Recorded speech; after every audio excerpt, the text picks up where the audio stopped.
Vaikštant suvalkusiu Latvijai šalko, nepatikėsite, bet aš valgysiu ne lenkišką maistą, o radau totorišką virtuvę.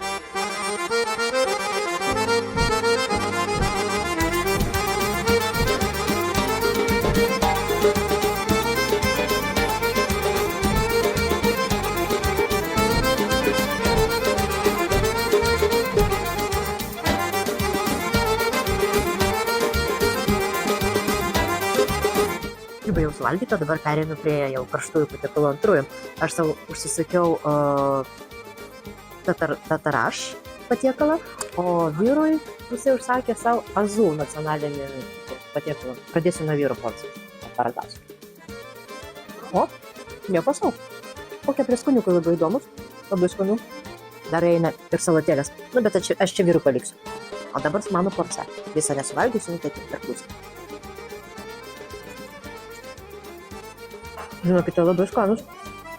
Netrukdykite man valgyti.